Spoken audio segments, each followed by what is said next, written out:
जय श्री कृष्ण।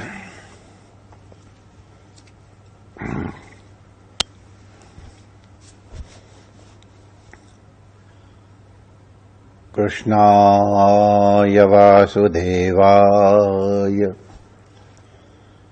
हरये परमात्मने प्रणतक्लेशनाशाय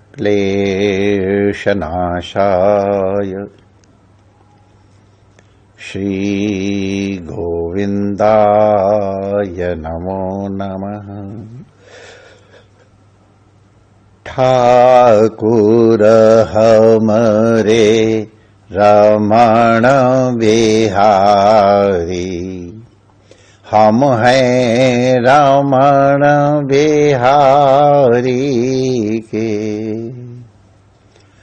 साधु सेवा धर्म हमारा, काम न दुनियादारी से। कोई भला कहो चाहे बुरा कहो, हम हो चुके रमण बिहारी के। हम हो चुके यमुना मैया के। हम हो चुके सद्गुरु प्यारे के। हम हो चुके रमण बिहारी के। श्री रमण बिहारी लाल की जय। श्री यमुना महारानी की जय। पूज्य सद्गुरुदेव भगवान की जय। सर्व संत हरिभक्तन की जय। आज के आनंद की जय। जय जय श्री राधे श्याम।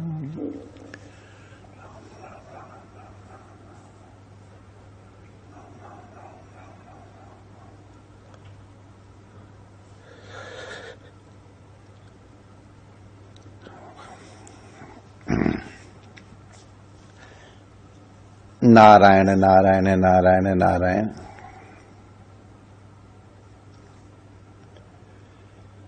एक बड़े अच्छे संत हमारे ब्रज में थे।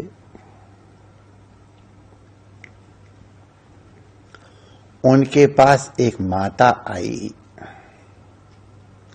अपने बच्चे को लेकर के।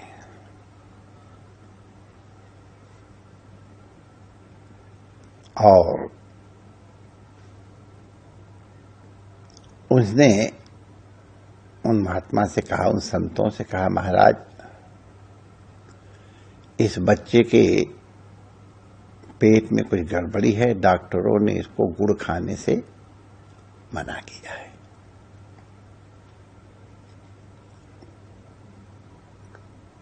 लेकिन ये गुड़ खाने से मानता ही नहीं।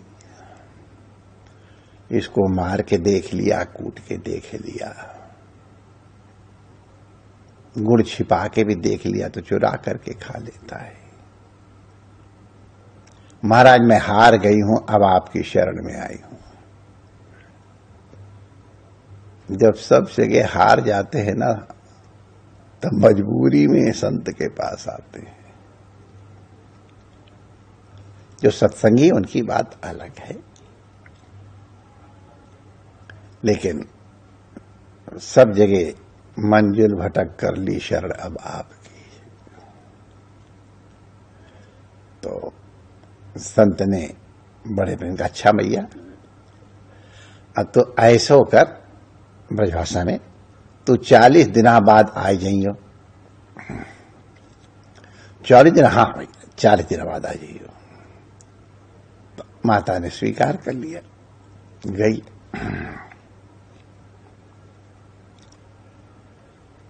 अब ब्रज के गांवों का, और ये अब से 40-50 साल पहले की अवस्था का वर्णन है। जब कम्युनिकेशन के इतने साधन नहीं थे, संचार के साधन इतने नहीं थे, तो पहले गांव से कितना पैदल चलो, पैदल चल करके फिर बस मिलेगी तो बस में बैठो, और बस से उतर करके जहां संत की कुटिया थी वहां तक फिर पैदल चलो। टांगा वाला कभी मिल गया तो मिल गया, और वो सबके सामर्थ्य की बात नहीं, टांगे में बैठ करके आना लग्जरी रहा। तो बड़ी कठिनाई से आना जाना हुआ करता। अरे अपनी रमण रीति में ही आना कौन सा बड़ा आसान था।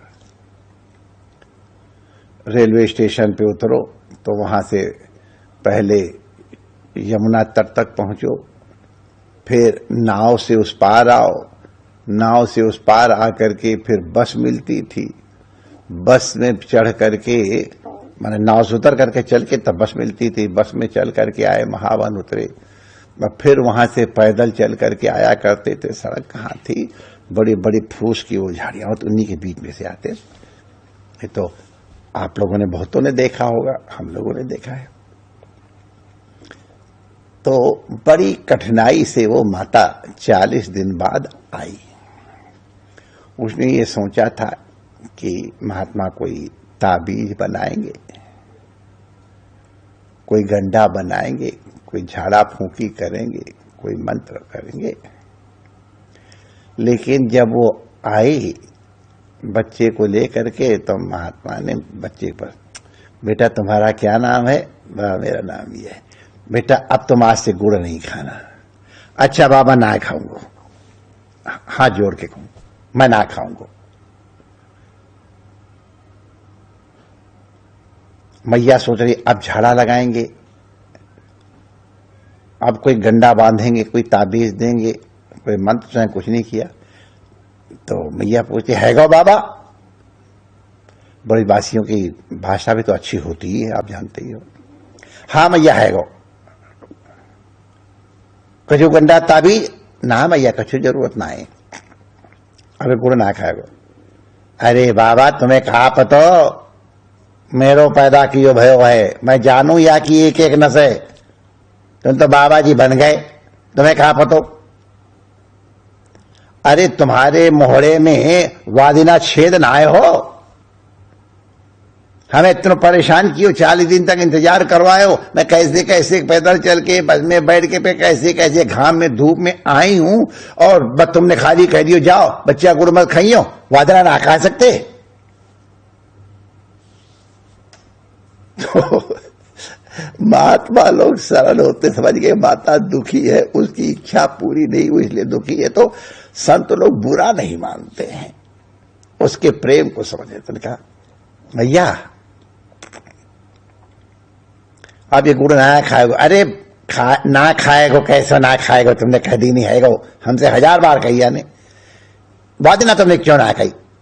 तो संत ने कहा भैया वादिना मैं स्वयं गुड़ खाने को अभ्यास वालो संत हो, मैं खुद गुड़ खाता हूं। अगर मैं वादिना कहते तो प्रभाव ना पड़तो। 40 दिन से मैंने गुड़ बिल्कुल नहीं खाया है, छोड़ दिया है, मैंने अपने पर संयम कर लिया है। उस संयम का प्रभाव है कि मेरी वाणी में सामर्थ्य हो गई है। तू जा विश्वास रख, अब तुम्हारो लाला गुड़ ना खाएगो। तो माय डियर, ये चीज हम लोगों के समझने की है। गुड़ खाने वाला अगर किसी को गुड़ खाने से मना करता है तो उसकी वाणी का प्रभाव नहीं पड़ेगा। बच्चों को शिक्षा देना बहुत दुरूह कार्य है। बच्चे हमारे आचरण से सीखते हैं, हमारे अनुशासन से नहीं सीखते हैं। पहले तो ये देखो हमारे आचरण कैसे हैं। अच्छा, बच्चे बड़े सूक्ष्म दृष्टा होते हैं, हमको लगता नहीं है। अभी हमको किसी माता ने बताया कि उनकी भी जरा सी 3 साल की बिटिया है और न जाने कितनी कितनी बातें समझ के बोल देती है। उनको लगता है समझ नहीं रही है और वो समझ लेती है। उनको लगा कि हम लोग ऊपर चले तो अपनी बड़ी बिटिया से कहा कि लेट्स गो अप, तो समझा कि इसको तो पता नहीं होगा। वो छोटी बच्ची उन दोनों के पहले ही सीढ़ी चढ़ गई। तो मैंने कहा माइंड, मेरा कहने का आशय यह है कि बड़ी सूक्ष्म दृष्टि वाले होते हैं, उनसे जानबूझ के छिपा करके कोई काम ना करो। अपने आचरण को ऐसा रखो कि तुम्हारे आचरण से वो सीखें। पूज्य स्वामी अखंडानंद जी महाराज के पास एक माता अपने बच्चे को लेके आई। महाराज जी आसन पे लकड़ी के बैठे तो उसके सिर पे चोट लगी और रोने लग गया। तो जैसे सब लोग करते हैं कि उसको मारो पिट्ठी, तो उस पिट्ठी का असर नहीं पड़ा। उसकी मां ने उस बच्चे का इसने टेबल ने सॉरी बोल दिया, तुम किसी दे दो उसको। तो जैसे ही उसने ऐसे करके किसी दी, उसका रोना बंद हो गया। प्यार करना सिखाओ, द्वेष करना नहीं सिखाओ। हम झूठ बोलेंगे तो बच्चे को कैसे कह देंगे कि बेटा झूठ नहीं बोलो। बच्चों के लिए सबसे सबसे सबसे बड़ा प्रसाद अगर माता पिता कोई दे सकते हैं तो माता पिता एक दूसरे को बहुत प्यार करें। जो माता पिता अपने आपस में पागल की तरह प्यार करते हैं, उनके बच्चे बहुत अधिक विल पावर वाले होते हैं। और मां बाप जब बच्चों के सामने झगड़ते हैं तो उन बच्चों के कोमल हृदय पे क्या प्रभाव पड़ता है, क्या पीड़ा होती है, आप लोग शायद नहीं समझ पाते, वरना ऐसा नहीं करते। घर है, कभी कभी कुछ ऐसी परिस्थिति बने तो अपना एक वार जोन बना लो, चले गए वहां पर, वहीं जाकर के अपना खूब कस के वार खेल लियो, फिर बाहर आ तो मुस्कुराते हो। बच्चों के सामने माता पिता के राग द्वेष प्रकट नहीं होने चाहिए। मां बाप के दोष निकाले, बाप मां के दोष निकाले, उसमें संतोष का अनुभव करे, बच्चे लोगों के हृदय पे जाने या अनजाने में इसका प्रभाव पड़ता है। Please be very careful on this aspect. Love your spouse at least for the sake of your children. अपने बच्चों के लिए प्यार करो, अगर उनमें तुम विल पावर बढ़ाना चाहते हो तो। देखो, आप लोगों की शिक्षा दीक्षा जब हुई थी, जिस तरह आपको तैयार किया गया था, वही आप संस्कार, वही चीजें आज के बच्चों को देना चाहोगे तो वो देश काल के अनुरूप नहीं है। आज का बच्चा बहुत अधिक एक्सपोज्ड है। तुम्हारे सामने की परिस्थितियां बहुत भिन्न थीं, आज की परिस्थितियां बहुत भिन्न हैं। तुम्हारे जमाने की राजनीतिक स्थितियां अलग थी, आजकल की राजनीतिक स्थितियां अलग हैं। तुम्हारे समय में सामाजिक स्थितियां अलग थीं, आज की सामाजिक स्थितियां बड़ी भिन्न है। पढ़ाई, सब चीज बहुत भिन्न हो गई है। बच्चे बहुत अधिक एक्सपोज्ड हैं। अगर उनको तुम बहुत सावधानी पूर्वक नहीं संभालोगे, spare the cane and spoil the child, वो वाला कानून अब नहीं चलेगा। अब तो प्यार से ही उनको सिखाना चाहिए, बहुत सावधान रहना। कभी कभी लेकिन वो इस तरह कहो कि तुम्हारे आचरण से देखो मम्मी को कष्ट हुआ और मम्मी ने आज चाय नहीं पी है या कुछ ऐसा नहीं किया है, तो let them feel guilt themselves, फिर वो अपने आप ठीक हो जाएंगे। और आप उनके ऊपर गिल्ट ला दोगे तो नहीं चलेगा। उनको इस तरह से तैयार करो कि उनमें स्वाभिमान जागृत हो, उनमें चरित्र जागृत हो, उनको कैसे बोलना चालना उठना बैठना ये ध्यान हो।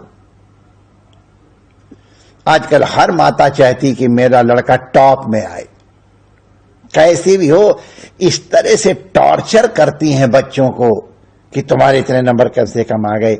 अरे माय डियर, हमसे पूछो, हम तो बहुत जिंदगी देखे हुए हैं। टॉप करने वाले कहां पहुंचे हुए और गैर टॉप करने वाले कहां पहुंचे हुए, हम लोग अपनी दुनिया में देखने लगे। फिर भी पता नहीं माता जो खुद नहीं कर पाती वो सोचती है कि हम बच्चों से करवाएं। हर बच्चा टॉपर नहीं होता है। हम लोग जब छोटे थे, हमको याद है, ये हमारे संस्कार हैं कि जब छोटा बच्चा होता था, आजकल इसको इंस्टिंक्ट कहते हैं, साइकोलॉजिकली इसको किया जाता है, हमारे यहां इस तरह से किया जाता था। छोटे बच्चे तो कुछ खिलौना, कुछ किताबें कॉपियां, कुछ झाड़ू, कुछ रत्न, कुछ पैसे, कुछ इस तरह चीजें, बहुत सी चीज रख दी जाती थी और बच्चे को छोड़ दिया जाता था। देखो इसकी स्वाभाविक प्रवृत्ति किस तरफ है। जिस तरफ बच्चे की स्वाभाविक प्रवृत्ति हो उसको प्रोत्साहन दो, उसको बढ़ाओ। तेंदुलकर कोई बड़ा टॉपर स्टूडेंट था क्या, तो मालूम है, लेकिन आज भारत रत्न है। अब पता नहीं भारत अवार्ड मिला कि नहीं मिला हमको मालूम, लेकिन वो भारत का रत्न तो है ही है, इसमें कोई संदेह नहीं। मैं उसे बहुत प्यार करता हूं। तो अब किसी फील्ड में तो अपने बच्चे को आगे बढ़ाओ। कुश्ती में बढ़ सकता है, खेल में बढ़ सकता है, हॉकी में बढ़ सकता है, क्रिकेट में बढ़ सकता है। अरे हमको मालूम नहीं, कई राज कपूर कितने अधिक पढ़े लिखे थे, हमको उनका छोटा भाई तो पढ़ा, मुझे मालूम है, हमको मिला है, लेकिन ऐसा बढ़िया इस आर्ट का जानकार, हम उसकी स्तुति करते हैं। तो माय डियर, उसमें कौन सी कला है? ये रवि वर्मा, उसके चित्र आज अमर हैं। वो कौन बहुत पढ़े लिखे थे, माने पढ़े लिखे, माने ये स्कूल की जो चटाई की, जो पुस्तकों को चाटने वाली बात है। तो ऐसा मत करो, बच्चा पढ़ रहा है, जानकार रहा है, अरे ठीक है, लेकिन इसको कूट करके, पीट करके और दुनिया भर का। आजकल बच्चों को खेलना खत्म कर दिया है। जबरदस्ती सवेरे स्कूल भेजा, ठूस ठांस करके, वहां गए, स्कूल से लौट करके आया, दूध दूध पिलाया, फिर जाओ ट्यूशन करने, ट्यूशन करने भेज दिया। अरे बेचारा दिन भर ट्यूशन करते करते करते उसको बेचारे ब्रेन को कहीं एक्सपोज होने का मौका मिलता है कुछ खेलने। अरे हम लोग कितना खेलते थे, पेड़ पे चढ़ के खेलते थे, न जाने कितने कबड्डी खेलते थे हम लोग, क्या 7 स्टैम्प खेलते थे, गेंद रख के भी। बहुत ये खेल हमारे खेले तो आज हमारा शरीर बना हुआ है। मैं इसलिए कह रहा हूं ये बातें कि जितना पढ़ने के लिए आप उसको तंग करते हो, उतना ही उसको प्रोत्साहन खेलने के लिए भी दो, उसके चरित्र निर्माण के लिए भी उतना ही प्रोत्साहन दो। अब आप पिज्जा खाने की आदत बच्चा कहां से सीखा बताओ? बच्चा कहता हमारे बच्चे को पिज्जा अच्छा लगता है, रोटी अच्छी लगता है। हमको पता नहीं पिज्जा कैसे होता है, तो कहे तो हमको पिज्जा होएगा। आपने पहले उसकी आदत गलत डाली है। आप स्वस्थ आहार दो ना, स्वादिष्ट आहार दो, मित आहार दो, जो उसके स्वास्थ्य के लिए भी ठीक हो और मुंह का टेस्ट भी ठीक। आखिर बच्चे हैं, उनके कुछ न कुछ रुचि रखनी ही पड़ेगी। राम सेवक की रुचि रखते हैं तो आप तो माता पिता हो। तो हमारा कहना है, पहले आप अपना जीवन सुधारें। अगर आप पूर्ण ईश्वर शरणागति वाले हैं तो बच्चे आपके अपने आप पूर्ण शरणागति वाले होंगे। हम रोज देखते हैं, आप संतों का आदर करने वाले, हृदय से, ऊपर से नहीं, व्यापार करने वाले नहीं, बच्चे अपने आप सीखे करेंगे। आप एक दूसरे का आदर करते हैं, बच्चे आदर देना सीख जाएंगे। आप आए गए अतिथि को देवता समझ के सम्मान करते हो, करेंगे। बच्चों के मित्र आए उनको भी उसी तरह से आदर दो जैसे कि तुम अपने बच्चों को देते हो। बच्चों के मित्रों की दृष्टि में आपका आदर बढ़ेगा, बच्चों का गौरव बढ़ेगा।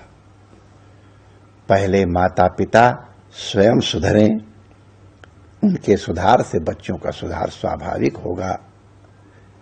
प्यार सबसे बड़ा अस्त्र है जो हर प्रकार से प्रभावशाली है। अपने आचरण को, अपने व्यवहार को, अपने वाणी को इस प्रकार से बनाओ कि तुम्हारी संतान भविष्य की आदर्श नागरिक बने। जय श्री कृष्ण।